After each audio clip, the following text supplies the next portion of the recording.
All right, ladies and gentlemen, boys and girls, I apologize that we're starting quite late tonight. There was a bit of a technical emergency, but we're back now. And wait, let me be sure that I can be seen and heard. So, as you already know, tonight I've brought on this on the Sama Kukumo live experience. I have my friends in person of Eben, Lord Scopus, as we like to call him, and Mr. Ameji, the popular Mr. Ameji. So I'm going to bring them on board right now because we've already wasted quite a lot of time. I do apologize if there's a bit of a lag between my speech and my videos because of the technical difficulty I mentioned earlier. But here we are. We have to make the best use of what we have. So join me in welcoming, first of all, Mr. Anthony Ameji. Did you sleep off, bro? Is my speech that boring? I was on the phone, Jerry. Don't mind me. Oh, that's all. Hey Good. guys, good evening. And now, Lord Scopus himself, the man, the myth, the legend. Hi, Wait, everyone. I didn't know there was going to be a glasses party. I should have worn mine. Okay. No, this one is for people that find have 4 eyes. So my eye is going. People that have 4 sight use 4 eyes. Write that down. Anyway, welcome to my should I say my corner of the internet. Right? So where do we start? I kind of got thrown off by the old technical issue, so I'm just going to take 5 seconds to take a deep breath. All right, let's get started. You muted yourself, Eben. Don't worry, we can't hear your background. I know you're worried about that. We can't hear your background. We can't hear the construction. Agboites. The Agboites. We can't hear your background. Unmute yourself, bro. All right. Can you hear me now? We hear you perfectly. Wait, I think I'm hearing something like 7 children singing at the back. Is that Nice one. Nice. All right. So here we are. Anyway, to get started as soon as possible, like I told you guys, even though I promised, this guy started texting me again. Okay, so my technical team has said that I should tell you, Mr. Ameji, that you should bring your camera to your, what's it called? to your eye line or whatever English the guy wrote here, so that you will not be cropped out when we are doing the videos. Thank you very much for complying to our compliance team. Thank you, sir. So to give you guys, I already gave you guys a bit of an overview of what we've been discussing. Build or drift. Basically, we've been talking about over the past 2 weeks. We've been talking about how to make the best of your first 5 years after school. And in summary, I propose that period of time after leaving school, the first 5 years, is a time that you get to build leverage for yourself, or build leverage for yourself, or drift and just expect that things are going to get better one day. And at the end of the day, it never really does. At the end of the day, you have to come back to building something for yourself, right? So that essentially has been what we've been discussing. And to give you guys a bit of a background, right? This whole thing came from a conversation that I had with somebody that is in their service here. And do you know one thing that I've found spectacular about us human beings generally? We all think two things, right? We all think that our problems are unique to us. Like we are the first person experiencing this in a weird way, that the world doesn't understand us. And sometimes at the depths of it, we feel like our problems are global. What I mean by our problems are global is you are facing a problem or you are stuck in one thing, and then you just say, my whole life is scattered. I don't know what to do. I am such a loser. I am such a this. When it's just one thing, right? So Here are some excuses. I think that's the way I want us to get started from. And I'm going to throw it at you first, Mr. I know you expect me to say Mr. Ameji, but I'm saying Mr. Eben, right? What do you say? Can you give us a bit of a background on when you finished school? What were your own excuses, right? If you were to look back at the guy that left school back in 2002 when you left the university, if you were to look back at that guy, I don't think he caught that. If you if you were to look back at that guy and the excuses that he was giving, what were some of them that if you look back and you're just like, oh, that's just funny that I was giving that excuse? How do you feel about those excuses now? Maybe you can share some. All right. First of all, can you just confirm that you can hear me clearly? We can hear you Yes, I super can clear. hear you with your All right. crowd supporters. Okay. So for me, right, I don't.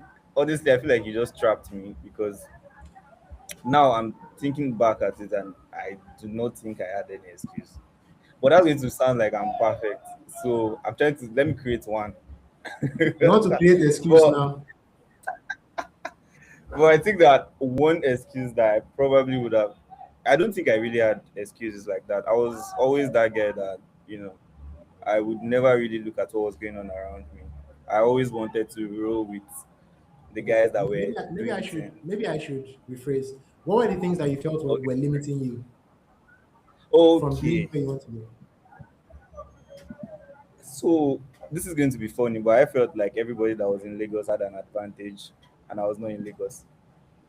So by Mm, all means, I wanted to be in Lagos. you see, Yeah, I think that was one because I had this I used to call him my mentor. He never agrees that he was ever my mentor because I just used to sit down beside him and watch him design. And for me, that was you mentoring me. But shout out to him by the way, Adiremi Richard. So I mm, met him while I was 7, and as at then, he was a batch ahead of me, and he was already designing. He was working with an agency. Then he also had like his own personal clients that were reaching out to him. He was mostly doing social media designs then, but he was so good that the social media designs were not the typical social media designs that I used to know. So like I would see this, it was always looking like he was creating magic when I see him design because I'm like, okay, how did you think of this? Like I just think that you just put one image somewhere, put text somewhere, and then that's it. So for me, I felt like he came from Lagos because he was already working before he came to serve. So coming to serve was disadvantage for him at the time. He was always complaining about it that oh, he probably wouldn't have served. He would just stay and work and all of that because he had been working for like 2 years before then.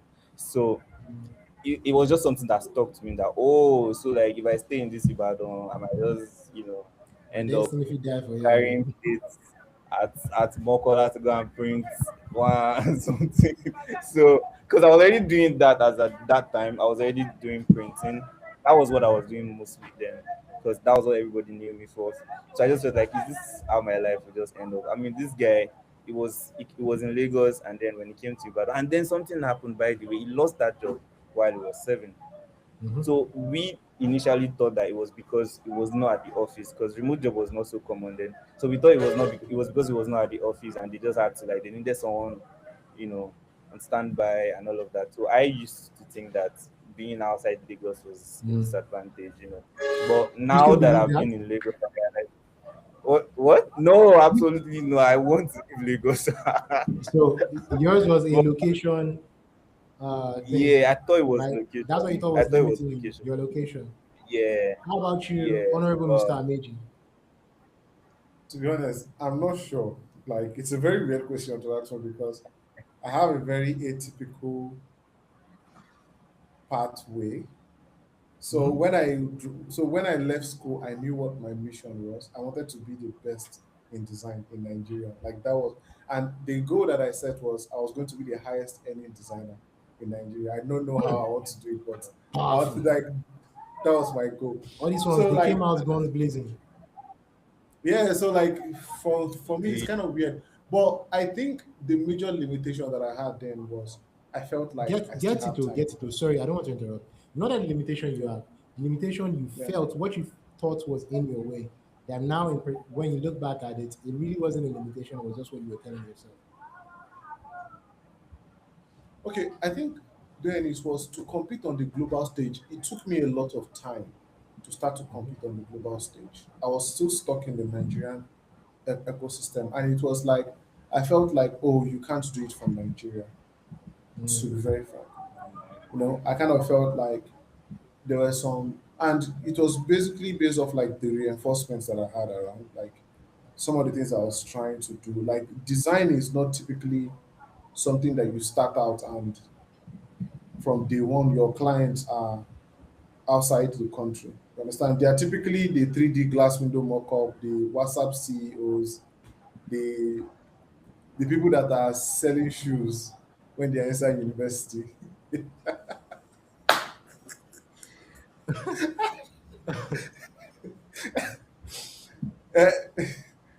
Why you dey laugh, Sam? But Actually, like, you think I'm laughing because your way you are saying, but even knows why I'm laughing. Even your friend is uh, here. I'm laughing because of what Amiji said actually. Okay. okay, okay, but those were basically the first set of clientele that I had. Those are the first people that I was working with, and it kind of felt like the big names, right? Um, the big names like inside the design space, Pentagram, um, those Studio Dumba, um, and so on and so forth. Like it kind of felt like those ones were the only way to basically operate at their level was to be inside the US or to be outside the country. But now, and I think it's just now that I'm realizing it, most people don't care. Like so far, you can do a very good work, and you Mm, can compose yourself well, and you are reliable. They don't care whether you are black, whether you are Asian, whether it's just can this guy get the job done? Understand? Though? 100%. So like I think it took me a very long time to start to compete on the global stage. If I had known from 2022, Sam, you can remember, I think that was when me and you met.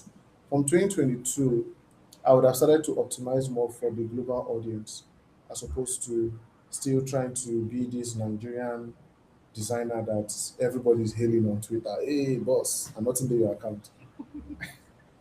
I see. Interesting. And I think it's almost the same for me, right? I don't want to get too I don't want to start, dropping, should I say, perfectly polished words or whatever, but I've also found that a lot of times what you think is limiting you is not what is limiting you. A lot of times it's just an explanation you're giving yourself, right?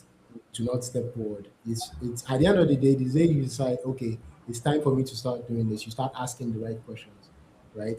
So like even now saying that you just thought the location was the problem and now, but okay, you know what? You guys have told us what the limitations are. Let me ask you another question, a follow-up question about that. Like, was there a point that you ever felt like this thing that I'm going after? Funny enough, both of you are designers. What this thing that I'm after, this well, you know what, let's start from the beginning. I think I got ahead of myself. What was your vision for yourself after leaving school? We already know what Ameji's own is. Ameji said he wanted to be the biggest designer in Nigeria, and I think he killed that. Big ups, bro, senior man. So as I leaving school, what was your own big vision? I'll tell you my own. Honestly, my own vision. I didn't have as much as of course I had what I'll call borrowed visions. The borrowed visions are you want to be rich, you want to buy Lamborghini, you want to buy this, you just knew that there was money out there and you want to make it, right? But to be honest, my own vision, as altruistic as it would sound, that's really what it was. I just wanted to be in a situation where I can support my family, honestly take some load off my dad's neck. I wanted to start making money as soon as possible so that, even if it's just to assist with some school fees or it's just to, even if it is just to not be a burden anymore to anybody at home. That was my own immediate vision, right? But after some time, I started to look at, you know, I wanted to do something that was worthwhile, something that was noteworthy, not just do what everybody's doing, right? I wanted to build something of myself. It was more like, funny how I still say it till today. One of my biggest drivers is that if anybody, even if it's just a random person, just looks at me and somehow understands a bit of my story, they just see possibility like, okay, this thing is probably possible for me. So most of the time, every decision I was making, what was on my mind was not to show anybody, but just to show other people what is possible. It gets me angry, right? I'm probably holding the mic already here. It gets me angry anytime somebody I see that can do something just limits themselves because of the explanation they've given themselves. This is probably the worst example, and it's very foolish to give this example, but I think this is something that was in me since back in the day. You know how, let's say, there's a teacher back in school, secondary school, where there's a teacher everybody's afraid of, and the teacher just brings big cane, like, okay, I'm going to flog everybody, and then everybody's running back. I always used to be the guy that would step up, like, whatever, I'll go and collect it. I might cry, oh. Not like I would dust the cane, oh, but I also wanted to be the guy that would just make everybody be like, ah, I am chasing everybody. I beg Joe. I'll go and chop it. But the advantage that I found is for that thing, also there was a second side of that. If they beat you and you cry, I are the first person that they beat. You know, once you go out of the class or something, nobody will see you cry. You can quickly dust your Yeah. Yeah. you can quickly dust your face. So yeah, I know I said a lot. So what was your vision for yourself coming out of school? Even what was the vision that you had for yourself? Do you still feel like that is the same vision you have right now? Or has it changed? Do you ever feel like it was a wrong vision? And how has that basically informed how you make decisions till today? Okay, so I would say that I didn't have I didn't have a big vision, right? I feel like my me having defined visions and all of that started happening after I accomplished the vision that I had because it wasn't big. So for me, I just wanted to work with an agency because Mm, of backstory, right? Because of what I saw that guy do, and I felt like it was a Lagos thing, blah blah blah. So I just wanted to work with an advertising agency okay. in Lagos. Simple. Because in my own opinion, I felt No pass like like that. anything that makes me work with an advertising agency, then I'm already part of the top designers in Nigeria because Mm, we'll be working on actual, projects. Like for me, it was more like, and like I want to work on brands that I use every day. So it's like, oh, I'm using Hypo. I want to work on Hypo. So for me, I just wanted that feeling of, oh, this thing I use at home. I can easily tell somebody that, you know that was one that designed this or that. interesting. So recently, I think it was like last month, I was trying to buy a drink at the supermarket. Then I found this drink. Now I've forgotten the name, funny enough. Something bitters.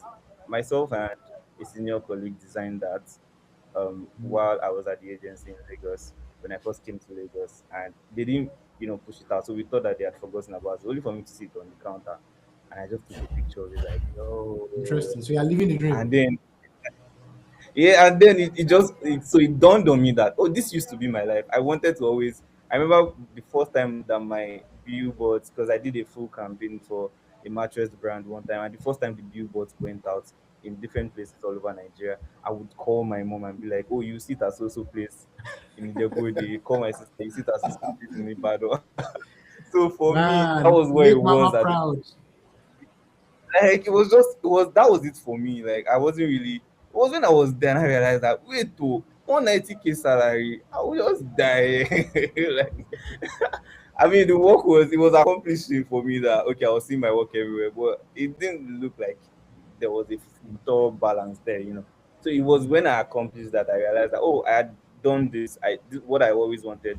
I'm here now, so what's next? So that's when I started thinking beyond there, and I just started realizing that there's a whole lot, like a whole lot to just being a designer first of all, and to like there's a whole lot in life generally. Like that Well, was just a very small vision. here's something. Something I've been able to get from your own story is you had this guy you met during service here.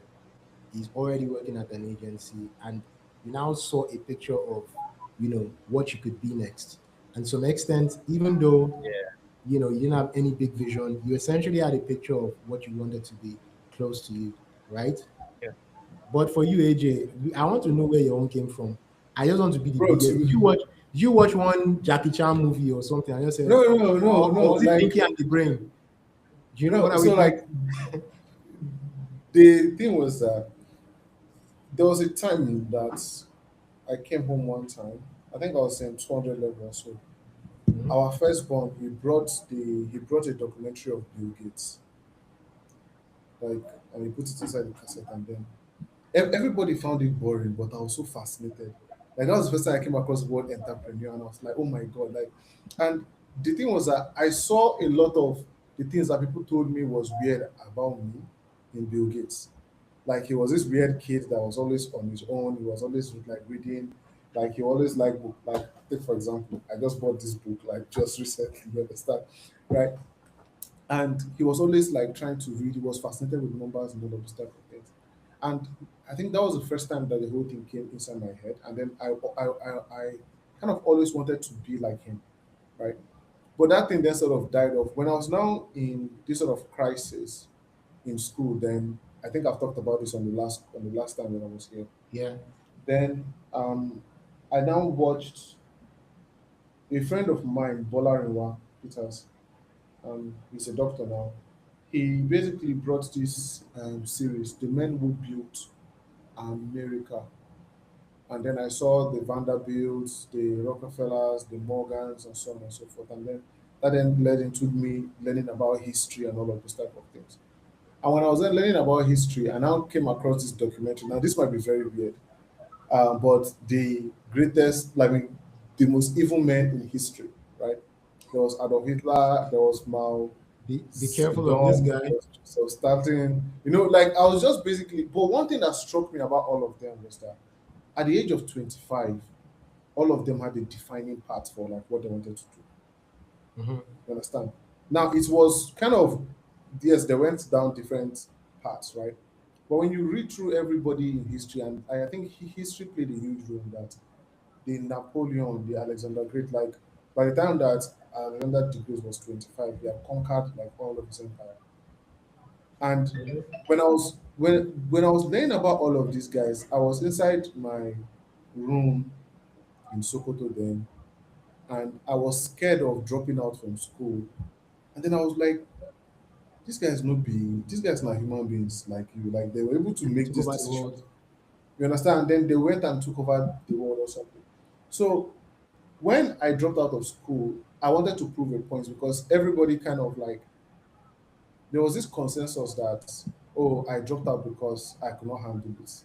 And I was like, Mm. no, like, I was passing throughout, you understand? Like, this was not a problem for me.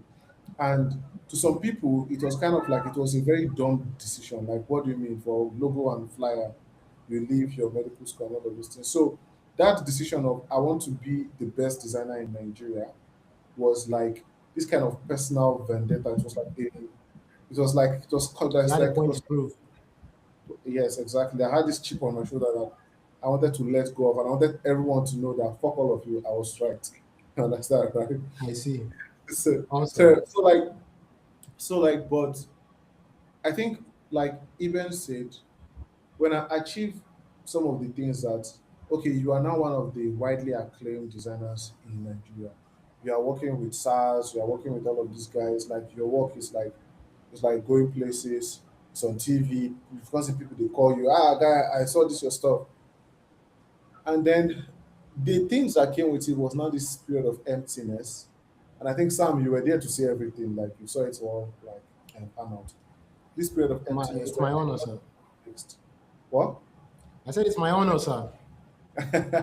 Yeah, but like, it was kind of this thing where I didn't know what next.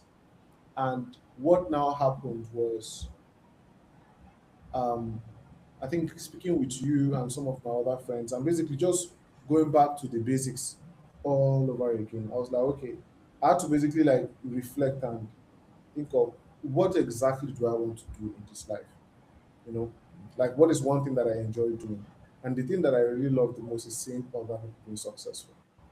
You understand? Like, okay, if I see someone that is trying to do something, my first instinct is to try and help. Like, my the as a guy that cuts me and Sam's hair now. Me, I don't have plenty hair, but Sam will now. The guy that cuts like our hair, right?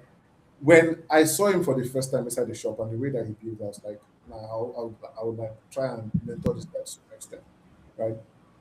And that's just the thing for me. So I then realized that if that is the case, the typical experience of a Nigerian guy is you drop out of, I mean, you as in come out of school, you look for a job, you get a good paying job by God's grace. It pays decently for a start. You marry, and then the typical Nigerian story starts where the dad was very rich, he dies poor. He Mm. could not pay school fees anymore. The things that you were doing before, like the Christmas things and so on and so forth. And that was the consist like that was a story that was happening all around me. And then I was like, I want to break that circle. Like I want to basically create like a new pathway for people.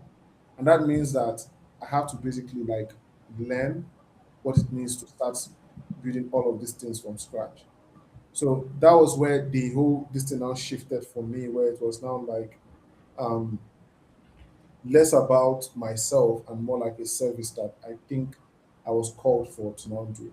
And there's a spiritual side to it, which I will unapologetically share. But it's basically this part where you might have all of these things, like the money, the wealth, and all of those things, but the true happiness that you will find is not still going to be in all of those things. It's going to be in as in my own case now, it's because I found peace in like my life means a whole lot more than some digits on the bank account or something, and Perfect. there's a purpose to No, it. So you I know think what, that's bro? just I like that you took it there. But right now, you know what I'm thinking? I'm trying to think of myself as a guy who's in their service here. I'm watching this right now. I'm seeing you. You have a polished background. The way I even laid back in this your all white, obvious home office with all the clippings on the wall. You look like one billionaire. Now you're saying that I also found peace in making other people rich. But bro, the fact that I'm watching this, I had to watch it with data of 500, yeah. 500 naira for 2 gig. And I'm watching, I'm Mm. like, will this guy shut up? And you have found peace.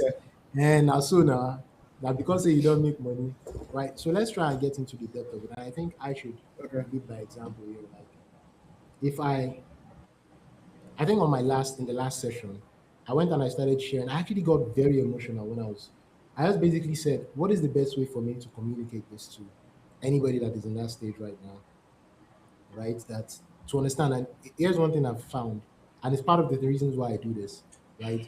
I have a very big vision for myself, and I know that I have not some sort of, I have certainty that those big things that I have planned for myself will come to pass, right? But I also have this burning desire to, just like you said, help as much people as possible to get there. But here's the human factor about that. When somebody seems super far away or super far ahead, it's only a small percentage of people that feel like they can relate to that and then Yeah. follow along.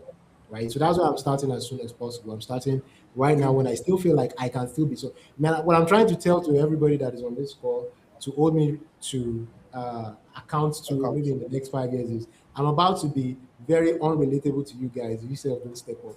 Like I'm about to start telling you guys about how my pilot messed up and he thought I was going to Barcelona, but I was actually going to Istanbul or something. Right? But before I start making examples like that, I actually went back and I was going and checking like what did it actually feel like? Because right now, I think you and I have talked about this, AJ, before. Sometimes think about it like you're a video game character, right? You're a video game character. Day one on the video game, you don't have anything. So day one, for me, I would say day one was I'm in Ibadan for the first time, and reality is hitting me. The first things first is survival, Yeah. right? I mean, this is not day one, but I can remember times because me and Jay usually talks about the time when the only way both of us used to stay online was when I would buy 1.5. Hey, shout out Nigeria. I would buy 1.5 data. Give me one moment, please. That's all good. Let's say I buy Glow 1.5 for 7 gig for the week. Then I'll share the data with her, and then we'll both be online to be able to do our business. She used to sell like wares, I used to sell shoes, and then sometimes it would be her that would get the 1.5, the golden 1.5 for the 1 week. You understand? There was that point in time when the basics were a struggle, right? There was a point in time that I didn't have money for rent, and I had to look for a way to move from the house of my guy that I was cutting with, right? And I essentially would just go outside of the house in Agbo. I don't have money for rent too, but I'll just be walking up and down. I don't know what I was hoping for. I was hoping to see toilets, and I'll call them, almost sure that I don't have the amount of money that they're going to call for rent. But it's like I think Yoruba says something like I'll say it in Yoruba and I'll try to translate. Iwaku wala àwọn nǹkan tó bá sọnù, like when you don't know where something is, you just be looking for it anywhere, right? So there was that fear, there was that I need to survive, there was that uncertainty, there was that am I a fool for even thinking that, you know, I don't want to go the path that most people go. And I'm not even going to lie, there was a time that I was deluding myself to think that I was just going to sit with my shoe business. Thank God I was talked out of it because maybe all I would just be doing is taking, I'm not saying it's a bad thing, but based on the context of what I had or the knowledge I had then, it wasn't the right decision, right? I had to go and get a job and then use the money I get from the job to go and all. So I want you to tap into the fears that you had then. What were your struggles and what made you continue to believe, like for instance, that you could get that agency job, first of all? What made you think that you, the random Mokola guy, could be that person that could get the agency job? I know now you're looking at it like it's small, but there might be somebody watching this now or later that is their goal. I'll give you an example. One guy walked up to me in church like 2 weeks ago after I had like this presentation, right? A panel session. And basically, he was sharing his story to me, I was just smiling. I almost laughed, but I was trying to be sensitive. I wasn't laughing at him. I was laughing because what he was telling me was essentially where I was from. Everything down to how much I was earning when I was at his stage. He's earning 70K, I'm earning 70K.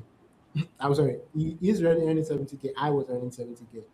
And I could understand how, you know, when you watch certain things, stuff like what we're doing here right now, it's easy to just say, you guys with your perfect life, this one has probably look at the curtains that this guy is using and all the nice lights and everything. Take me back to back then when it wasn't setting for you. What did it feel like? What was the struggle like for you? What was one time that made you feel like, oh, you know what? Maybe I should just go and dust my certificate and go back to what I studied in school. Maybe get work at the ministry or something. Okay. So one thing I'm not going to do is I'm not going to paint this whole poverty stricken life that Mm-hmm. I used to have where I was doing this or doing that, because I feel like that's a thing. Yes, people might be able to relate with that. Whoever is watching that now might be able to relate to that, but I think that it's easier for us as Nigerians generally to easily tap into that and say, that's my reality now. So, and then just get comfortable with it. So I'm not going to do that. But what I'm going to say is that I think that I've always been that guy that I've always been the odd guy at every phase of my life. So what I mean is, when I finished school, I went to serve in Ibadan. I made new friends, tickets, and some Ben, of sorry for them interrupting were you. What made you designers. odd? What made you odd? What made me what? You said you have always Odd. been the odd guy. What made you odd? What Sorry, I made? can't hear Why are you. you the way that you are? I want to get into the nitty gritty. Oh, what made me odd? So sorry, I didn't get that clearly. All right, what made me odd? I think first of all, that might be my own thought as well. Like every other person might not have thought I was odd. Do you understand? But for me, I felt like I was different. I felt like I was odd because every single place I find myself, I always feel like I'm the one with the bigger dream. So I felt like it was a problem. Like, okay, why is it that wherever I find myself, I feel like I'm lacking a lot, and then every other person around will be like, you now, now Iben now. So that thing used to piss me off a lot. Like, can't you guys see that I'm literally trying to get to the top? You get that? And it was like that for every phase of my life. I'm not even kidding. Like when I went to serve for like the space of a year, 2 years actually, when I served and a year after I served, it was the same thing. I was living in a room inside Jesus. I didn't want to say this kind of okay. I was living in a room inside a flat. So I was going to get an apartment, and then someone just told me that, oh, there's this allergy. His family members are staying in one apartment in the compound, and he can't pursue them. So, but there's a single room that is vacant. The room has its own, you know, bedroom and toilet, then a closet and all of that. And I took it. So I stayed in that house from 2019 to 2021. But guess what? I was never comfortable with it because I would walk into the house and I'm meeting people in the sitting room and I greet them, hey, how are you? How are you? Then I enter my own room. Do you understand? It was not comfortable. I stayed there 3 days and I was not comfortable. But for some reason, for every single person that came to my apartment, then be like, bro, look at your chair, look at your desk, look at your bed. And for me, it was just I felt like I was suffering. He say, "Oh, you even have Jen, so you work from home and then you just put on your Jen." Like it was ridiculous for me, you know. So it just felt like I was always the guy with the bigger dream everywhere I was. When I came to Lagos to the first my first 2 years in Lagos, it was like that. So every single person I met, when I'm talking about like this big dream and all of that, it just used to be like, but you're okay now. Another story is that I came to Lagos and I lived in Lagos. I stayed in Lagos for 2 years, squatting.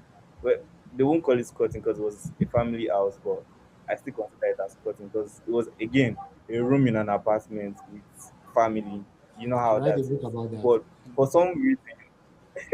for some reason, everybody around me felt like I was okay.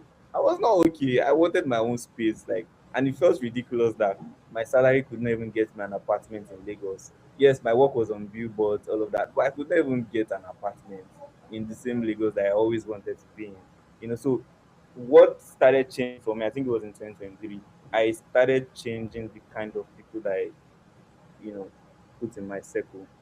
So I would look for someone that is talking crazy, like I might not even understand what he's saying. I'll just be looking at him. I'll be nodding my head like, okay, yeah, that's what I want. I want to The be way the I used to do latest when AJ guy. is talking. He get like, I hated the fact that I was always the guy with the dreams. Then everybody else was following. No, I wanted to be. Let me listen, and then it's like, oh, I can contribute something until I'm able to eventually contribute something.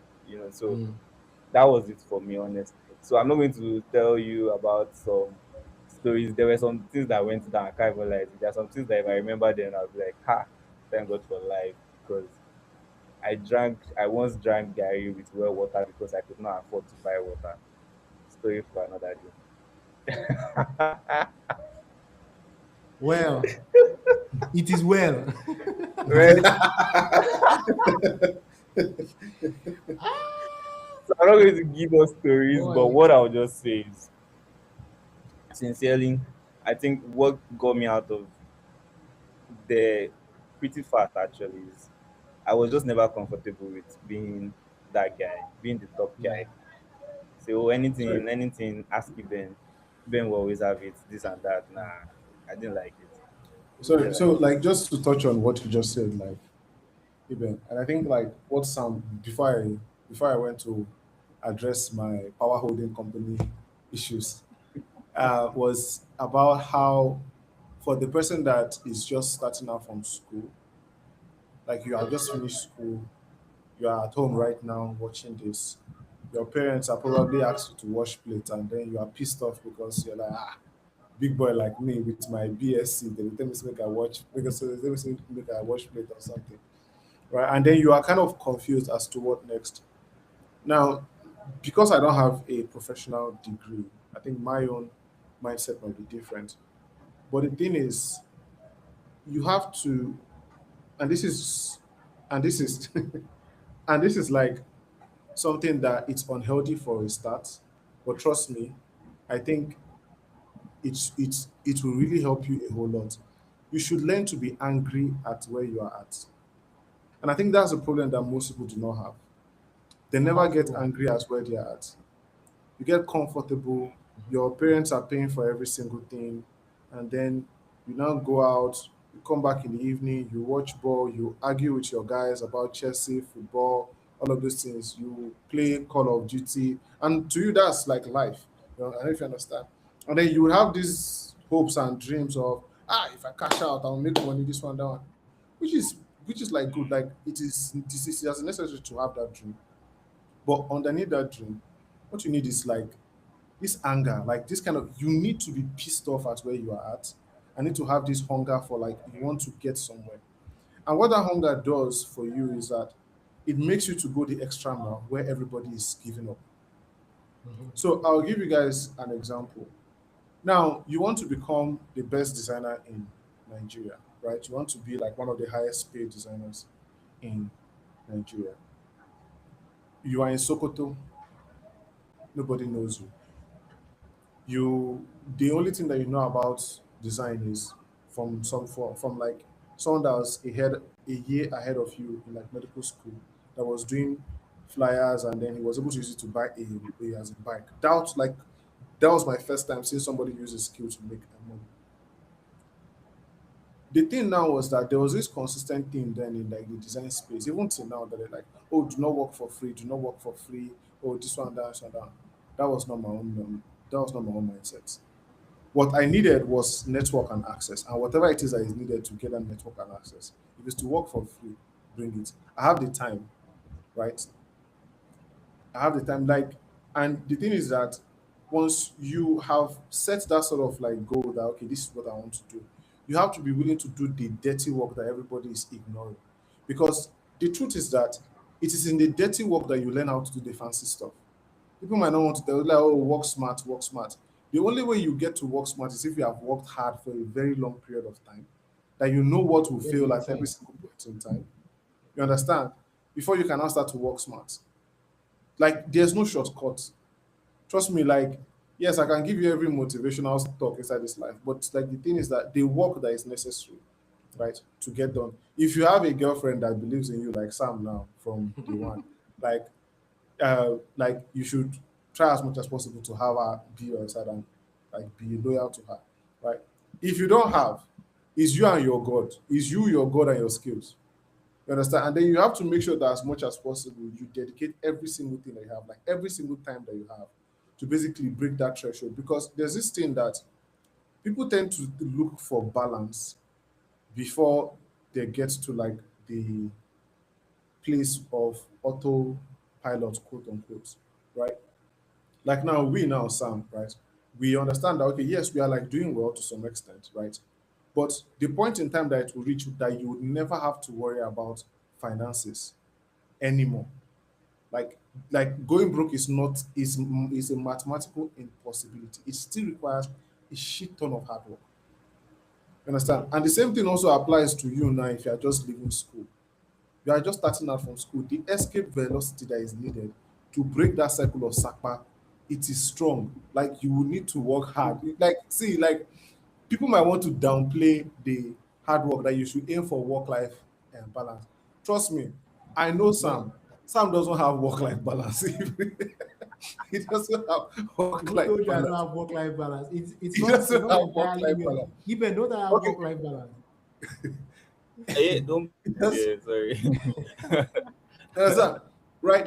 And like the thing is that people don't tend to see that. Like they always want to focus on like, let's say this conversation now that we are having. They'll be like, oh, these three guys, they have done this and this.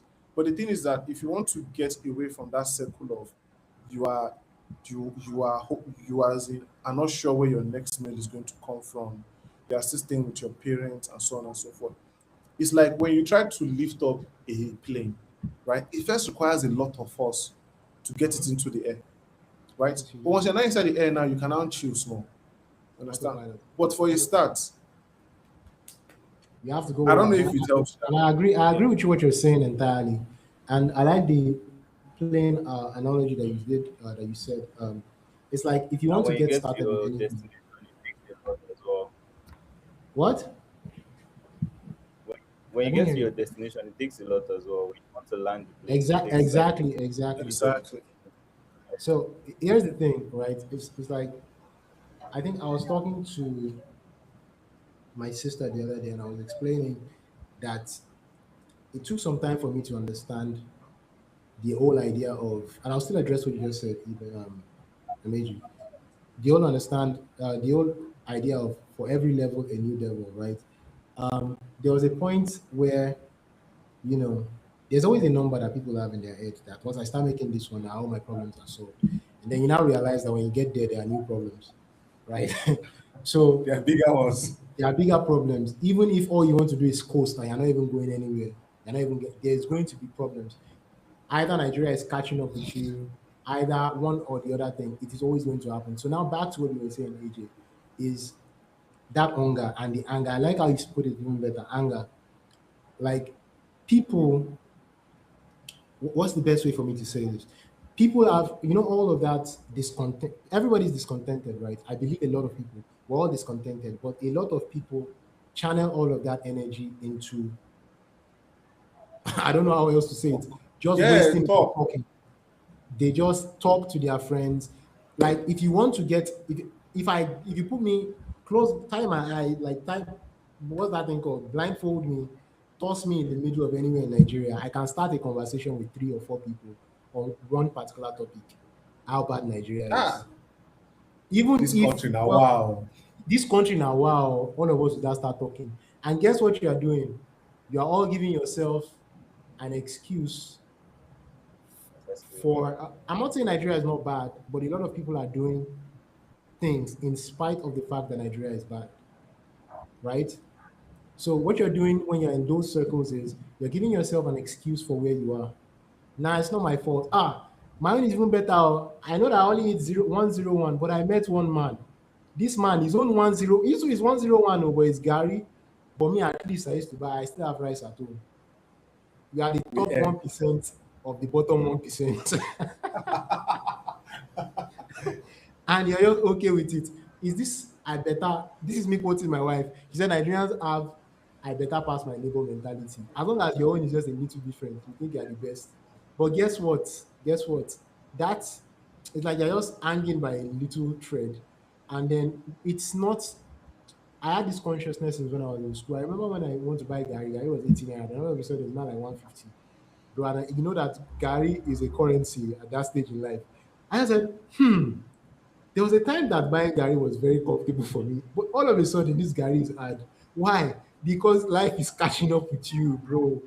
You understand? Some people Yeah. have to wait for situation to smack them in the head before they run, right? People are not angry, and people normalize the rubbish that they see every day. And it is, we can sum it up in one phrase: "Na Naija we dey." That Naija we dey thing also spills into your own personal life. That um, you allow tardiness. If somebody delivers something to you, it's okay to tardy. You yourself, you don't mind not getting things done excellently because you don't expect the other person to even expect excellence. So you don't even have a standard for yourself. So you're not even angry. Like, okay, for instance, now I can say that I'm comfortable with the life that I'm living. Uh, it's better than the average person. Normally I felt uncomfortable saying that, but we have actual statistics. You don't even have to be at the level that I'm at to be better than most of the average people. The average, Apparently, yeah. maybe like how many percent of Nigerians have 500K in their account, bro? That's we are in a terrible country. So it's not. It doesn't even take a lot to be better than average, to be honest, right? So why do you now settle for that? Why do you have to wait for an external force to like? Okay, let's bring it back to somebody that's just coming out of school. You're just coming out of school.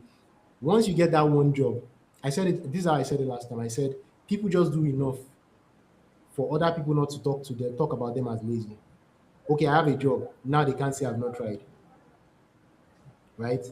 Okay, I've moved out of my parents' house. I'm staying in a 1 bedroom or whatever. It's okay for me. It's not like I'm getting married anytime soon or whatever. You understand? I'm not saying that. I'm not saying you should just go and collect duplex. Only you should now be one room, be sleeping in a different room at different time. But what I'm saying is, would you yearn for more because you want more, or would you wait till something makes it a necessity? Right? Will you be the one that is forcing the necessity of your life for the next level? You understand? Which now takes me to the next question I want to ask, and I want you guys to, um, you know, let me know. What do you think? Is 9 to 5 a waste of time? Because you said something, AJ, right? Yeah. You said something. You said that everybody, social media, they kill destiny. Oh. Social media, they kill that. They make people. I'm sorry, I'm switching to speaking, but make I continue. They make people they feel bigger than as they really be. Their real life, like it's like again, I'm quoting my wife. She said sometimes somebody will drop a take on Twitter. Let's say they are saying, especially this feminist versus masculine, whatever, and then you hear this guy, women are this, women are that. Then you go and check the guy's profile picture, and the guy looks like a mosquito. His background looks like he's suffering, everything, and he has It a all big. looks like he's suffering. Is the image. Like if you needed a logo for suffering, and I can't care for myself alone, this is the person. But the person is dropping takes, and then one person who does not have the diligence, because not all of us don't have diligence on social media. Most of the time, you don't even have the time to start checking who's speaking, right? You now see somebody that like, yeah, you get pumped up. I can't work for free for anybody. I'm not saying work for free everywhere, but there's a place for to have that. I know who I am, and I'm not second place. There's a part where you bow and you listen, right? You shut up, you listen. You shut up and you learn. Just this evening, I'm trying to caution myself. I'm not doing it. Just this evening, I was just thinking, you know what? What if I just stopped trying so hard to continue doing what I was doing? I started working on each of my clients, just look for one problem that they have, even if it is not within my area of expertise, and try to solve it for them, right? Yeah. What else could I learn? I'm not being paid for that, right? It's just to be a better person for them and to expand my own horizons as well. But the social media advice is don't let anybody take advantage of you. If they are paying you, if they are paying you for this amount, once they are getting some all good advice can be good advice, but there are places wisdom is required for you to know where to apply it. You understand? So back to my question after all my yapping, right? Is 9 to 5 a waste of time? Right? And Even if you just say Alex starting and it's out. Magic. a waste of time, how has it helped you now? Because I know you both have worked a 9 to 5. Alex and Okay, Magic go first. oh yeah, now let me take it first. Any person that tells you that 9 to 5 is a waste of time is a foolish person. Ouch! Uh, What if it was my dad that's that just, told me? oh, he's a foolish person. No vex. Well, it wasn't my dad, but Oh, whatever. No, respect him. But because because the thing is that the foundational tenets for what is needed for you to be able to achieve mastery of like whatever it is that you're going to do, it still requires you to work alongside people. Like people see nine to Mhm. five as a place to come in and get money and go. It's a place for you to learn the foundations. You know, my first boss, right, Sean, right, he was one that showed me like how to like because I was always intrigued, like, okay, how are you doing this stuff, right? So he taught me how to basically like prove the value that you offer, right? And the second boss, Laolu, he was one that taught me the informal side of business. There's like the formal side of business. There's the how is your wife, how is your kids, and you remember their birthday, you keep all tabs of all of those things, and he did it very well. My third Mhm. boss, Bash. Bash was one that taught me how to motivate teams, right? And how to basically make people want to go over the line for you, right? And in your 9 to 5, you get to see the kind of people you want to work with, the kind of people that you know that you should not work with. You understand, and so on and so forth. And it gives you that experience that is needed, right? So now, as I'm running my own agency now, right, I have learned, okay, here is what made me check out in my 9 to 5. How do I motivate my teammates? I hardly call them Mhm. employees, despite the fact that they're not employees. But how do I motivate my teammates so that they always show up with this sort of hunger to want to do more? And that means that you have to give people a sense of ownership. Sense of ownership is not just in mouth, but also in terms of compensation too, right? And all of those things. You will not learn all of those things without going through a 9 to 5. Like when I see, yes, there are some people that might do some one-off chances, like like the Mark Zuckerbergs and so on and so forth. But then when I you, beg, no but vex, no but vex. I have to interrupt you there. Mark Zuckerberg is like the worst example for anybody. Anybody will get sense. Not really. Mark no, Zuckerberg no, no, no, drop out from no, wait, Harvard University. You want to drop out from yes, Caltech. I know, I know, but like the thing is that, especially for young people, that they see those kind of stories without Mhm. understanding the context of it, they might want to internalize it and want to make it their own reality too. But when you look at the vast majority of most of the successful people in the world, they always had a job.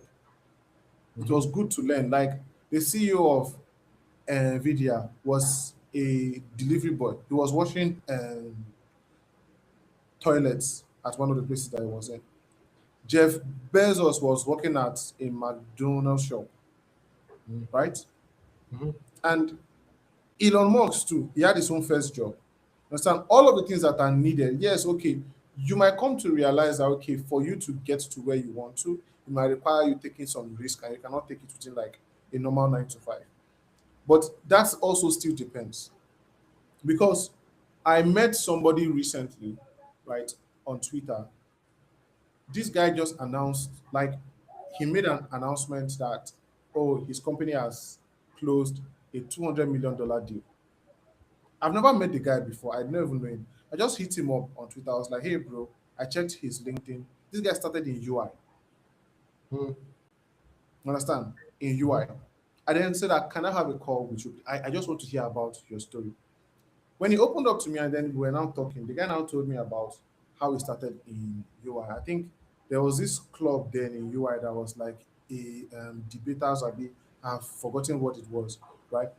But he started from UI and then that was how he now basically learned about LinkedIn. Then started to code email and write emails to people that is a young student in this and so on and so forth, right? This is somebody that his father doesn't know anybody. Mhm. His mother doesn't know anybody. Like this is like a typical Niger brokey. You are if you want to see you, they come from house and so on. And then he was able to move from there, from cold emailing and like linking up with people to work in like one of the first VC firms in Nigeria here as one of their major close as that like they had. As he was working there, he was the top performer. You understand? Mhm. And then they now recommended him to like one of the other companies because they knew that they could no longer keep him on a competitive salary. They now recommended him to like a company that now flew him out to Canada. And then that was where he now basically like met like more people. And then when he went to the JP Morgan interview that now basically led to his main job now. When he was now telling them the background experience that he has, because of like he went over the line every time because people will have a job and then that's just it. This guy Mhm. kept on going over the line every single time. And then when he got the final offer, they like what they said was that okay, they wanted to hire for this role, but they don't think he's a good fit for it because this role is not like he might be bored there. They want him to take on a much larger challenge within the team. He went for a role of 200K. He ended up getting a role of 400K. Mhm. This is like somebody that he followed like the 9 to 5 circle, Mhm. and it all depends on like the risk. So there are some places that yes, you can take more risk, like, and you can be able to go over the line as much as possible. If you have the opportunity to do that within a company, do it. But if So you are you don't, saying that the act, out of the lack of a better word, yeah, to should I say skating through 9 to 5 or getting the best out of 9 to 5 is to not box yourself in to just what you know or what you're asked to do. exactly, exactly. And the thing is that even in life, it's basically the same thing. If like even if you quit your job, the only way that you become successful is when you start doing things that you're not supposed to do. Like take for example now, Sam, when you start your gym stuff, if you see when you're working at the gym, you're Yeah, supposed to be the manager, social Abby, media manager. social media manager. Before you knew it, you were doing one thing else, right? Yeah, And now basically exactly, turned into a transferable skill that you're now using to your email marketing. Your exactly, email marketing stuff, you were working within an agency. You started to do over sabi work. Your boss now basically made you like his face, right? exactly. And then you now learned so much, and then you now left to And start your did my own. Even own, with your clients now, it's basically this as in the same thing. My which is own what I clients just come shared. to exactly. My own clients come to me for one thing, and then I'm like, oh, what about this? Do you need this? Do you need? They're like, I don't have the as the money for it. Like I was telling this person before we has joined them, a client paid us like a small change for like a project. We as saw that the typeface that we wanted to use, like the fonts that we wanted to use, is paid, right? But we don't want to disturb him. I just told my team that I'll buy it. When we were now on the presentation, and the guy was now like, "Is this font free or not?" I was like, "No, it's paid." He was like, "No." that this one that I was like, make you no worry, say we have paid for it. You Mm. understand? It's outside the contract. Typically, a designer will not want to do that because you Would want you to be like, say, sorry, would yeah, you say that at a certain point, it is not about how much you're making from a deal for you, as much as it is about, you know, the value or the level of excellence you want your own output to be? Because let's assume that the client is even trying to cheap out. You don't want to cheap out, despite the fact that it might eat into your profit. You want the best possible outcome, even if the owner of the business himself is not yeah, seeking the best possible outcome. yeah. Because what I've learned at the end of the day is that it is your work that speaks for you more than every other thing. Not the code 100%. emails, not the marketing and every single thing, Let's right? tap into Eben. Eben is trying to hide. Yeah. Yeah. So Even let please. him come in. Because I know you have quite some experience here. Is 9 to 5 useless? How has what has really helped you through your own journey, doing 9 to 5s and then running your own agency and whatnot? I mean, I Okay, know, I but have. if you don't say the things you're supposed to say, me, I will talk. I don't even know what you expect me to say, but maybe I'll disappoint you. But I have an unconventional way I think about 9 to 5. First of all, not everybody will agree with me, but I believe that everybody we all do 9 to 5.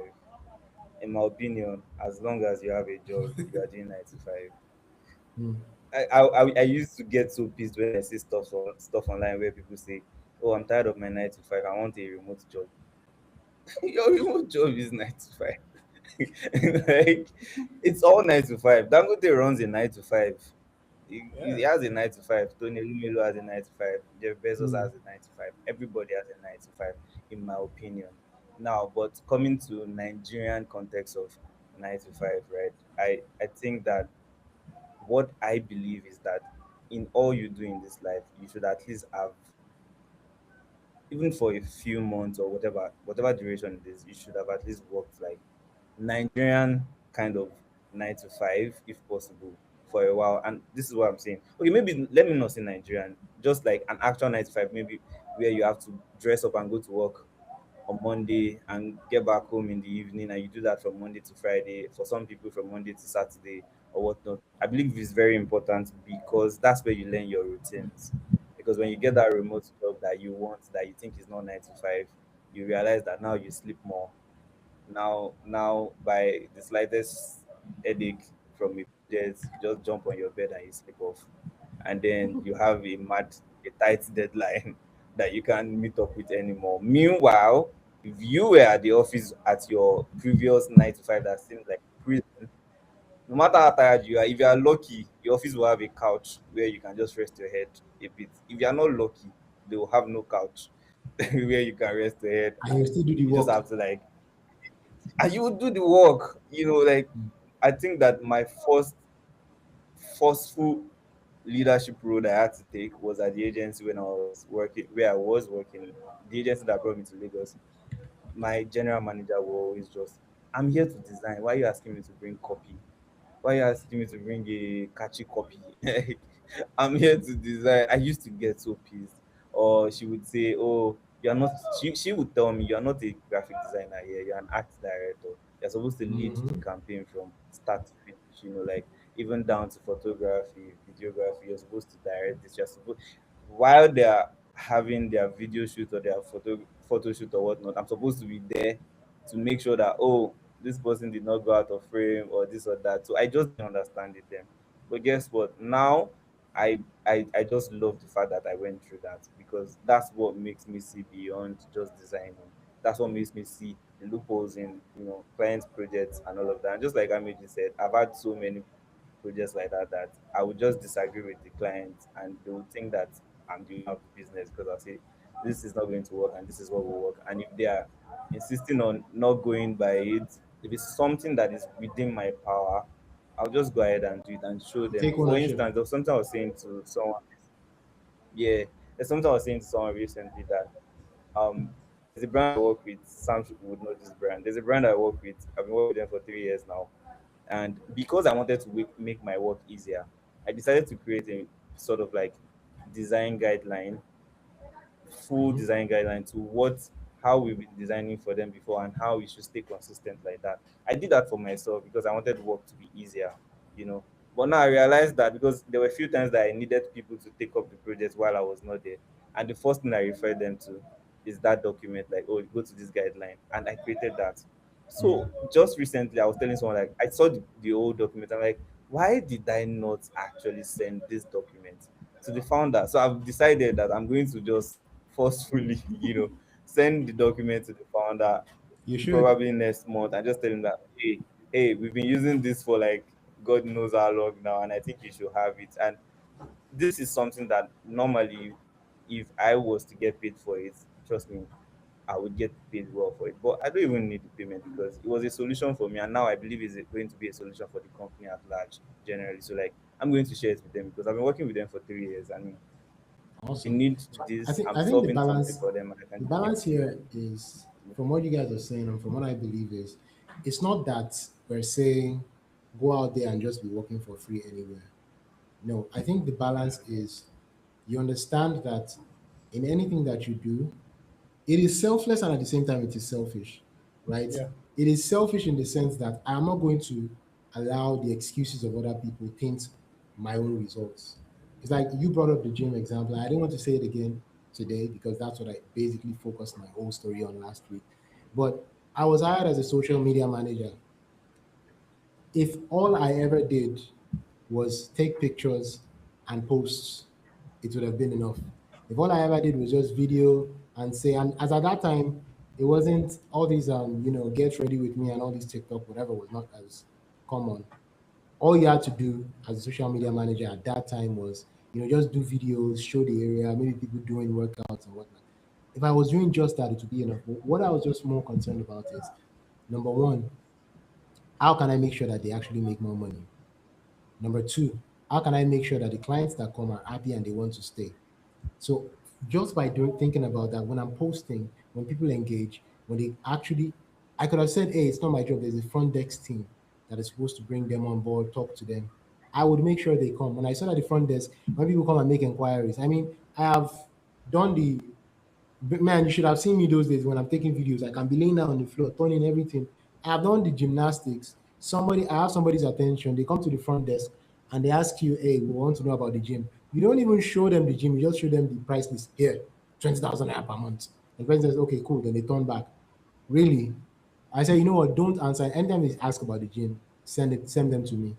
So I bring them in. I'm talking to them about it.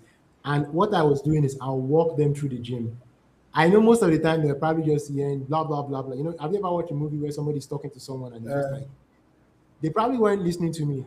They were fascinated by all the equipment. They were this, they were anything I noticed that they're looking at. I'll just kind of like move it around to let them see how it works and whatnot. I knew I had hooked them, right? And then what I did, I noticed that some people will come and then they'll go. So I now told the CEO, I want to create this gift card, right? To make them feel special. I'll say, hey, you saw us online and you came, right? Oh, that's great. That since you saw us online and you came, here's a gift card for 3 days free. Me, I know that once you come to that gym and you carry what's it called, you would want to commit, right? Because this might sound classist, but there's a certain demographic of people that could really pay for the gym at the time. And a certain demographic of people would not even bother coming to check because they just assume they can't afford it. So me, I knew that the people that would come, chances are they can afford it. So when they come, what do? I'll just say, hey, you're working out. Bring your phone, let me take video for you. I know that once they post it and their friends are hailing them that they've gone to gym, now they have an identity. I'm the gym guy. By the second day, I'll tell them, hey, don't you think you should subscribe? And they will subscribe. And I will try to get them to the 3 months plan, the 40K 3 months plan. But I know some people don't like, they have commitment issues. I'll say, okay, no, I'll just do the 1 month plan, 20K. And then 3 weeks later, I'll be like, your 1 month plan is about to expire. But if you add 20K today, and they sound like Igbo man, if you add 20K today, I'll bump you up to the 3 months plan. Really? Thank you, Sam. Yeah, sounds I like know that once they a do real 3 months cute plan, master. at least they want to subscribe again because I'll keep following up. And I was doing all of that That was because the e-commerce. you understand. I was doing all of that because I did not, my goal was not the social media goal. My goal was I want this business to be successful. My goal was I had a person, the owner did not tell me, give me any target. I set targets for myself that this is where I want the business to go, right? And then everybody, because almost everybody that signed up to the gym, I could say 90% of people that signed up to the gym signed up through me.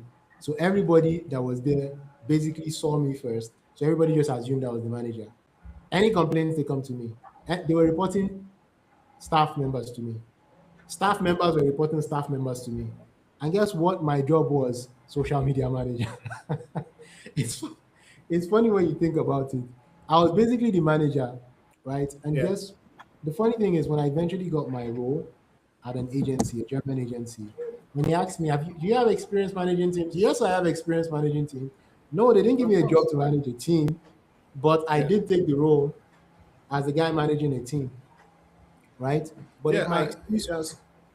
no, please go. Sorry, Sam. Just to cut in, because I think one thing is so that some people do not have this wrong takeaway from this. It's not like you should become. Uh, Busybody. there's this character inside Animal Farm. I don't know if you guys have read the book. The name is You've read all Boxer. the books we've not read. You Go on. understand? So like animal. So it's not that you end up becoming a mindless Jackie that can't think for yourself. But the thing is that your altruism for wanting the business to be successful should be evenly matched with like your ambition for yourself. You understand? Mhm. So you want the business to be successful, right? And you are learning all of the skills that is necessary to make sure that this business becomes successful. Once you It's a can make this delicate business balance between successful, selflessness and selfishness. you understand? What like once and a good way to know if your time within a company has reached for you to leave is when you have demonstrable impacts that you have made. Like people can point to this thing, that yes, it was this guy that made this stuff, and you know that other people need it also, right? Mm. So let's say, for example, now, Sam, within the context of your agency now, you were working within the agency. When it got to the point in time when you knew that you could manage things from end to end for a client and deliver without somebody overseeing you, that is when you know that, okay, yes, we can deliver for this client without my boss even thinking about any single thing, Mhm. right? Mhm. It is time for me to now basically either one, take this to a higher paying agency that here's the work that I did, or two, you can go on your own and go and do it for your own self too, right? Exactly.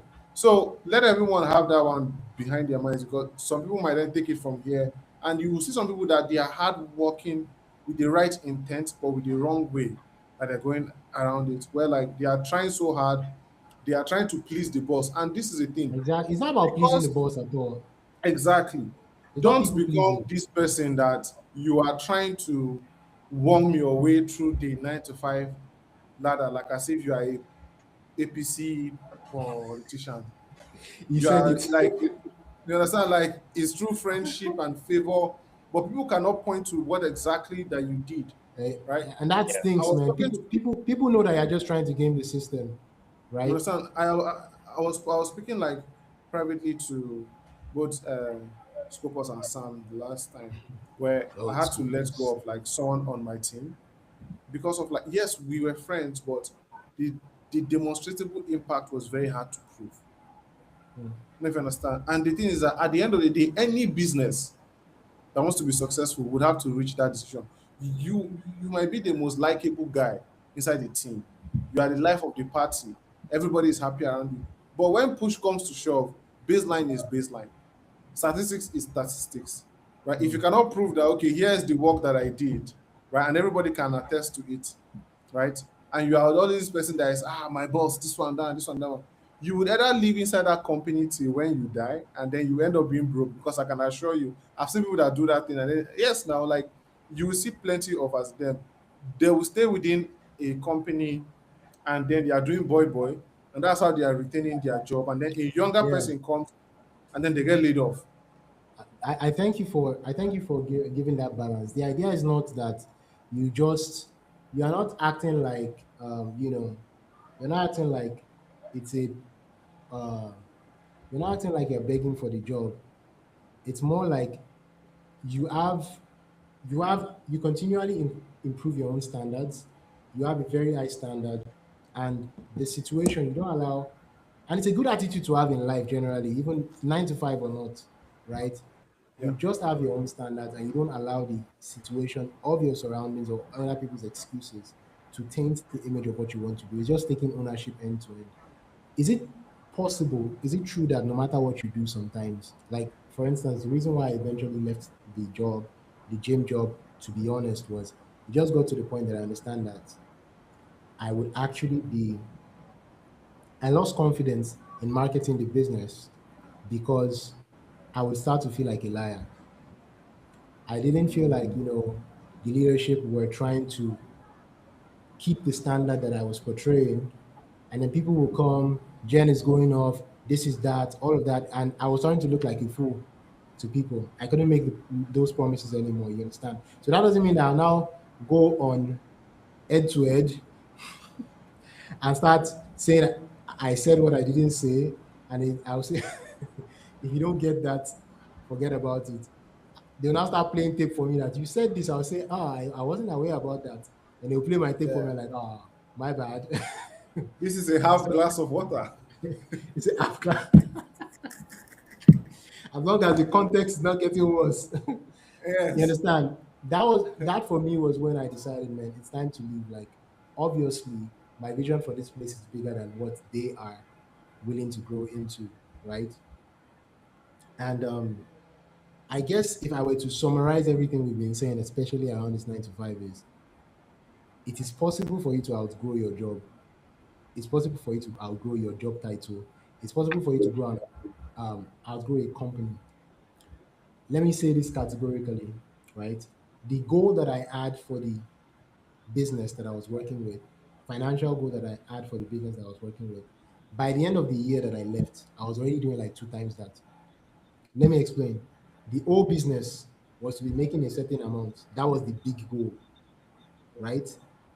By the time I left the place and I went out to do something else, I myself, on my own, by the grace of God, was already doing times two of what Of that. the old business was doing in revenue, right? And how did I get there? Because number one, the goal of the business became sort of like my personal goal because I want us to get here. I wasn't scared of the numbers anymore. That number became normal to me, right? It became normal to me, and setting it for myself didn't seem like it was too far, anymore. So just to sort of wrap this up because it's getting quite late. I just wanted to wrap this up with one last question, right? And I'll start with you, Eben. And don't come here and come and give me just your philosophical insights into the trenches, right? At what point did you realize that nobody was coming to save you? You say, I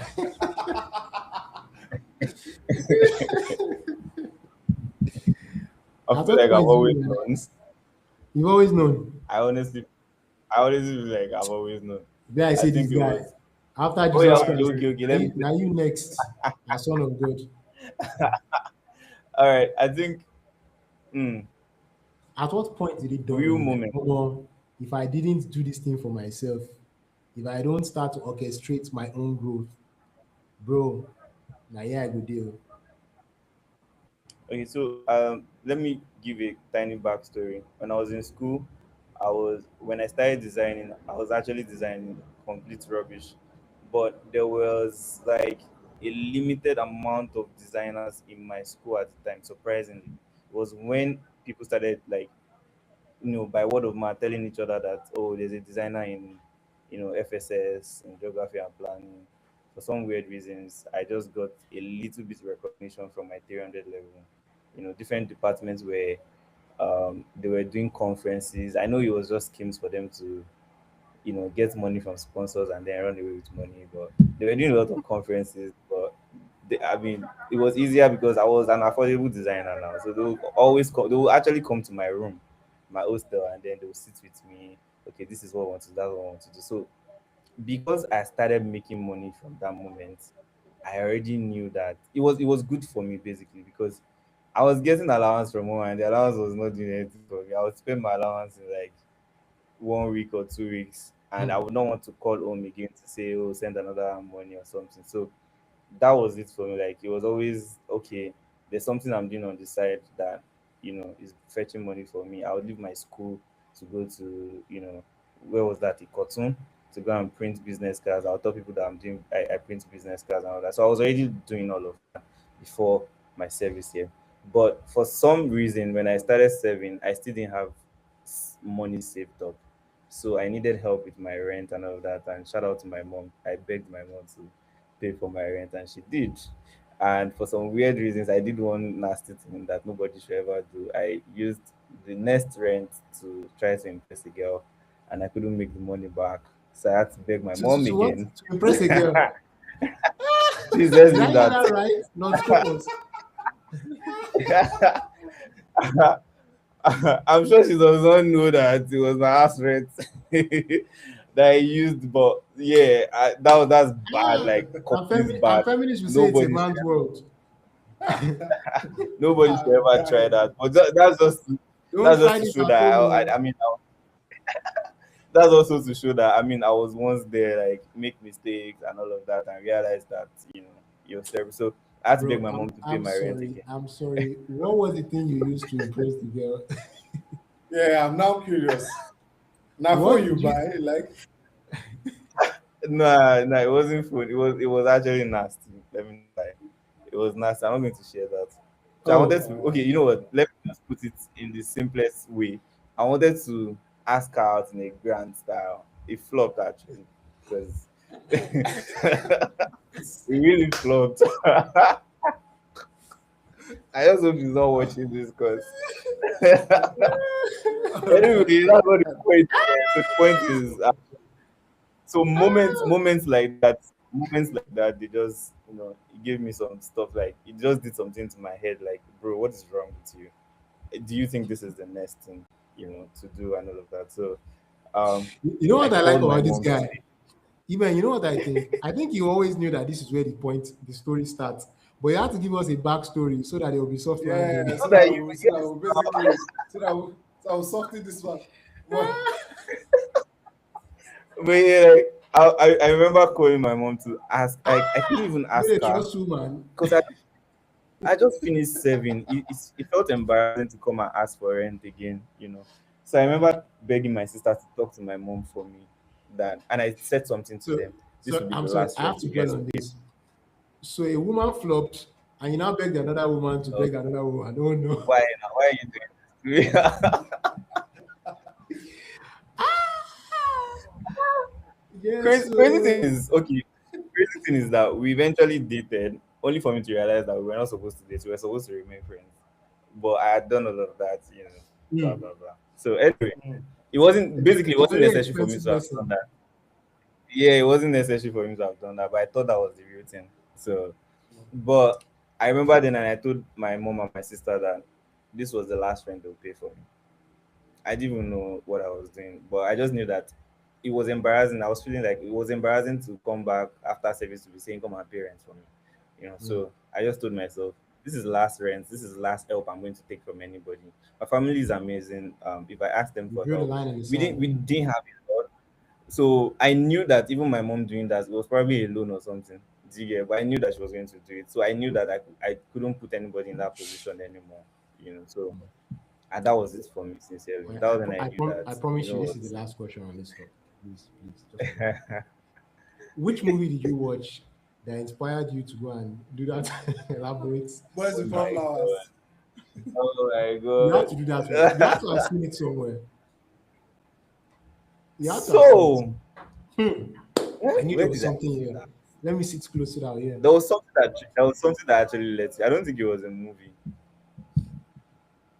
Honestly, I can't really remember. But I knew Wow. it was. I had seen it somewhere. No, seriously, I knew I had seen it somewhere. I can't remember where, but I'd seen it somewhere, and I just felt like, I come hope it on, was not if a you do Korean this, film, sha. nah, it wasn't. I wasn't a Korean movie guy. That's all good. But like, So, I just thought that, oh, if you do this, that's the end, and only for when we were going to eventually date, she didn't even remember, like she didn't even talk about that day. And I'm like, my rent. You know why this is even more funny. You know, I told you about Robert, right? Eben, I told you about Robert, the new Yeah, copywriter yeah, I'm yeah, working with, the Ghanaian guy. yeah. So it turns out he has a podcast that he recorded a while back. So I just went to listen to his podcast. So he and his friends were just talking about one time that there was a girl he liked, right? And then he said the girl used to pass by his class and used to look at him, and he thought she was giving him the eye that she's interested in him. Then he went to go and comment on her what's it called, on our Facebook page, thinking, hey, you'll be smooth with words. I guess this is where he got his learned he was a copywriter, right? He said it is very embarrassing what he said, but he will say it anyway. He said he told her, "Oh my God, girl, you are cute from an acute angle." I'm like, what does that even mean? Cute from an acute. Is it an acute? I don't know. I don't even check. What does an acute angle mean? Acute angle is from a very sharp angle. Like I think it's So I don't understand. under. Isn't acute supposed to be small? Oh, they said it's Bro. from according to Google, an acute Bro. angle is the type of angle that measures greater than 0 and less than 90. So it's actually small. Less than 90. Yeah. So where did he get cute from an acute angle? My bro is The out guy there won't trying to do be lines now. suave. The guy It won't do It was lines. just the rhyme. It was rhymes. was rhymes now.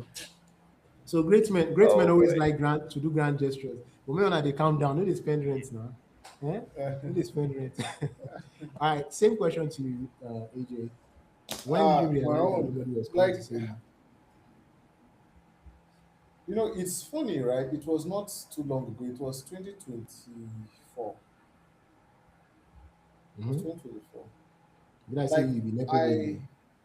no, not like it's not like even a never really because like I had lost my mom when I was when I left secondary school, and then my dad said he kind of felt ill. So even when I dropped out and then I was taking care of my younger ones and so on and so forth, like I always kind of felt like I had this ecosystem around me. Like I was always investing into people, like friends and all of those things. So I kind of felt like even if I should face like a bad turn, people would always be there. Come You on. understand? And there was this thing that happened where I connected so many people with so many jobs. You understand? Like when I was, I mean, like the Nigeria tech space, like I was always that guy that people will come and ask that how far I did try hire designer, and then I'll be like, oh, I have know someone, right? I was doing all of these things, and then it was my own way of trying to basically. I was kind of feeling like I was building like a net that if things go south, I'll have people around me that can support.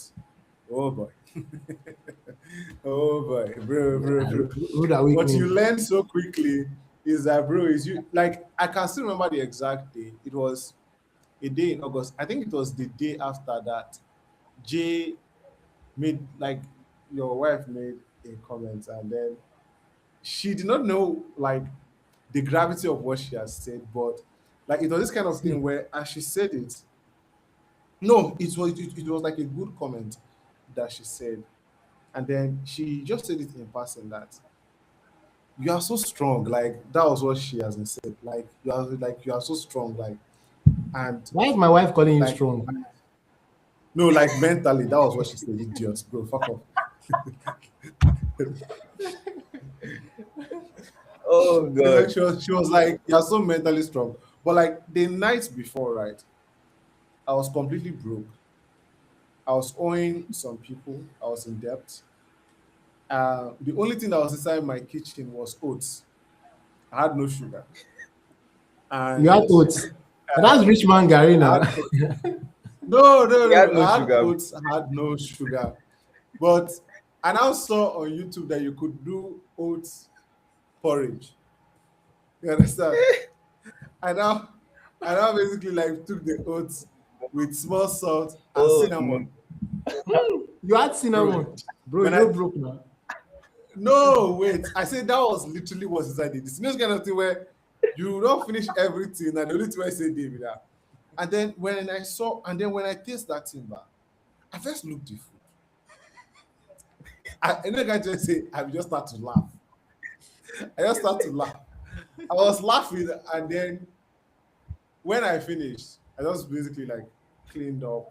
As I went to the bed, I just lay down and then I said, nah, it's time for us to play this game like properly. You understand? And 100%. that was when I kind of realized that not like nothing on this earth, like not your friends, not your brother, not your sister, not your mom, not your dad, like nothing is coming to save you.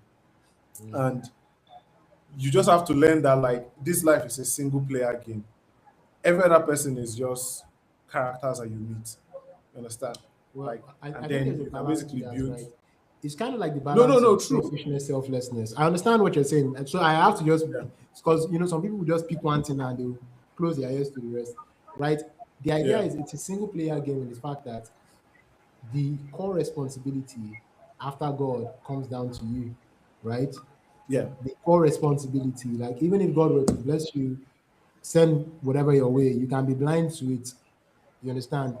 At the end of the day, it still comes down to you to, even if you were to be saved, you have to participate in your own rescue.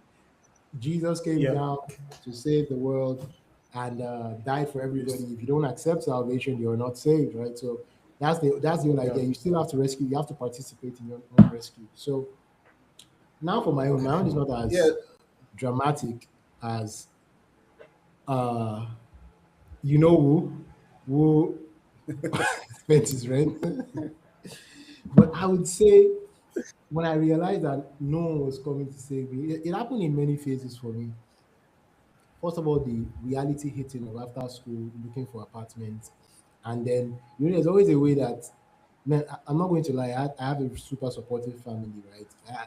Like coming from the kind of family I came from, you know, I was basically, yeah, they say rich person sapa, AJ, your own rich person sapa, na rich person sapa. I was basically assisted a lot from like different people, my uncles, my aunties, and whatnot. But I did not know that when you finish school, you are no longer a student. So Yep. everybody believes that we've already given you all you need. So go out there and also. Telling you. It's not that I expected it. That even if I know us, at least go check on me. Say how far now, bro. Hope you're not dying there, bro. Months and months can go by and I will not hear from anybody. I'm like, bro, guy, right now I could be dead and you guys will not even know. Do you know if I'm alive or anything? And to me, it was he didn't know this was my dad, right?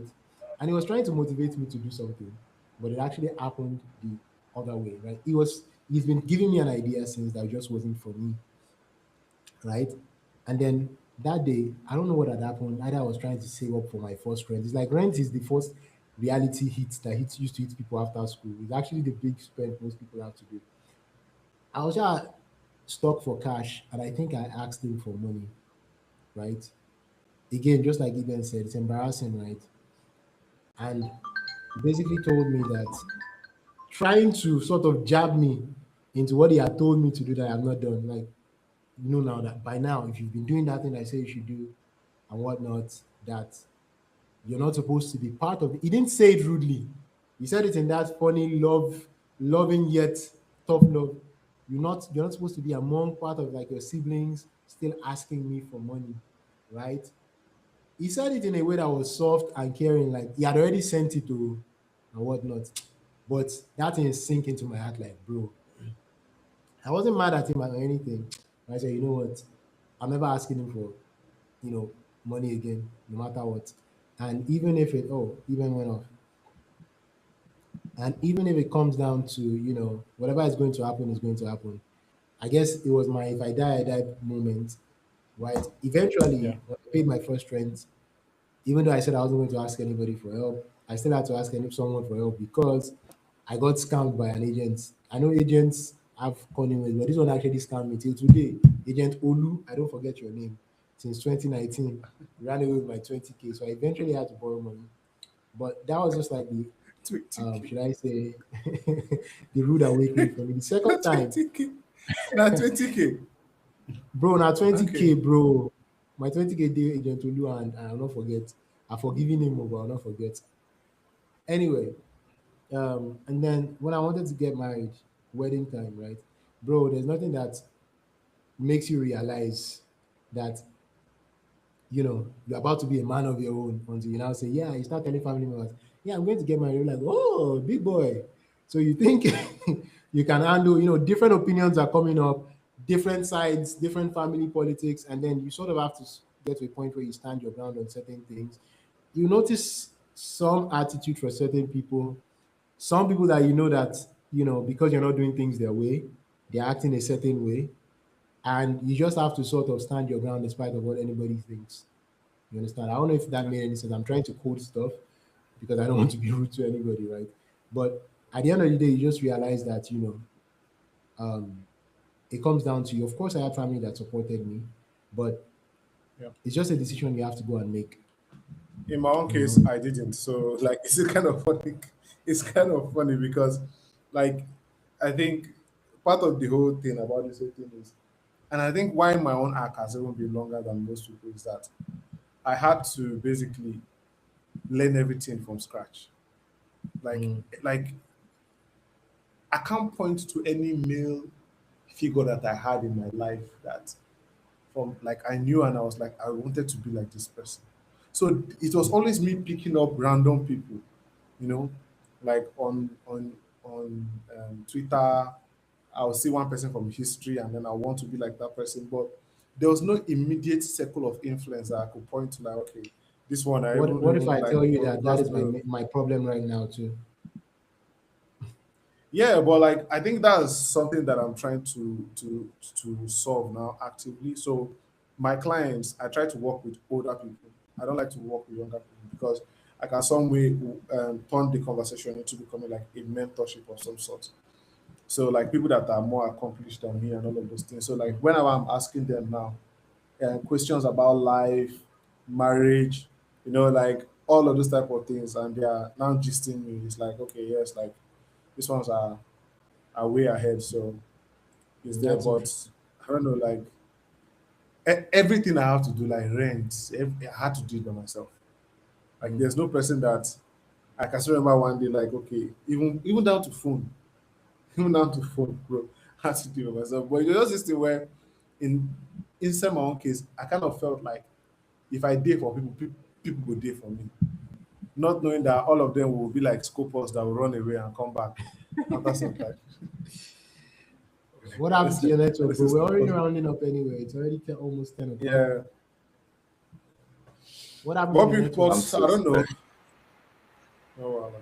No, but hope people were able to learn, Sha, because this is just Yeah, our our usual regular conversation. Oh, conversation. this And is done. Yes, we're done, bro. except I'm so except if you have more sorry. juicy stories of wild spendings of rent on girls, then we can stay for that. I'm not out that way. Nah. Even that one that I put out. No. No. Right. Awesome. No. No. So I thank you guys for joining in. If anybody didn't learn, if somebody didn't learn anything, it's something that I said on one of the sessions. I said mentorship is more caught than taught, right? It is not about, and that's why, how do I say this? It's not about what somebody says to you directly. Sometimes it's about what you can catch based on the way they're moving, right? If every time you learn something from someone is because they told you, oh yeah, go and do this, then you are missing 80% of what is possible, because most of the people, right, that do great things, not all of them have the time to sit down, think about why they do it well or how they do it well. It has become a bit of an instinct. It has become part of their routine. You guys are kind of frozen. Are you guys hearing me? All right. It has become a part of their routine. It has Yeah, become a part of their life, right? So they may not be able to reverse engineer it, but if you pay close attention enough, you will be able to see, what's it called, a pattern that you can now model your life after. It might not be clear, but you have a direction. So it's not. I believe, and I'm saying this to wrap up because I believe it's not exactly about, um, you having a pen and paper looking for where, somebody dropped a line like you're acute from an acute angle. It's more about listening to the story and, trying to pick up a pattern across the different experiences here, right? Across the different experiences, in case anybody here is not picking it up, AJ talked about how he picked up some books on documentaries and whatnot, and that basically formed a, should I say, a picture in his mind of what is possible, right? And then Eben talked about this guy that he met that he calls his mentor. You see that sometimes somebody does not even have to agree to be your mentor for them to be your No, mentor. no. Even says he is calling the person his mentor. The guy is like, I'm not your mentor. But he said, you are my mentor. And he basically learned from the person, right? And then AJ is sharing a story, is sharing stories about, his experience wanting to go. Yeah, the stories from me also. Wanting to become the biggest designer, the best designer in Nigeria, thinking that there's a limitation in the fact that he's in Nigeria when he started thinking globally. Even also said he thought there was a limitation in the fact that he's in Ibadan when he thought he could work. So there are patterns. If you can't listen between the lines, it doesn't matter what we say, my bro. You will not pick up anything, right? So I really appreciate you guys. For those who have learned, I'm sure they've learned a lot. For those who have not learned, catch the next one or don't catch anything at all. It's on you. It's your responsibility. If there's anything you pick up from the last question, nobody's coming to save you, bro. It's your responsibility to catch stuff along the way, right? I don't know who said this. Life is no rehearsal. The camera is always rolling, right? So you learn as you go. Sometimes it's through stuff like this. I'm going to wrap up with this. I always say something. Sometimes, right, before you even listen to anything like this, all the yapping we're yapping here, sometimes your own life is trying to teach you a particular lesson. If you just sit down and reflect and look at the patterns of your own life, what makes you fail, what makes you succeed, who helps you out, what environment is good for you, what environment is bad for you. If you can pay attention to those things alone, if you can pay attention to those things alone, you will learn enough about yourself to make you dangerous at facing life and taking life on. And then things like this just become an add-on, an accelerator for you. All right, thanks a lot, Eben. Thanks a lot, AJ. Thanks that, I had a totally different thing planned for this week. And then I called you guys up and you showed up, even though some people are running away before we finish. But I appreciate you guys coming up here and spending the last 1 hour 44 minutes with us. Um, Yeah. you know, have a great rest of your night. And for the rest of us joining the show, catch you guys same time next week when we'll be starting a new series. You take care. Peace.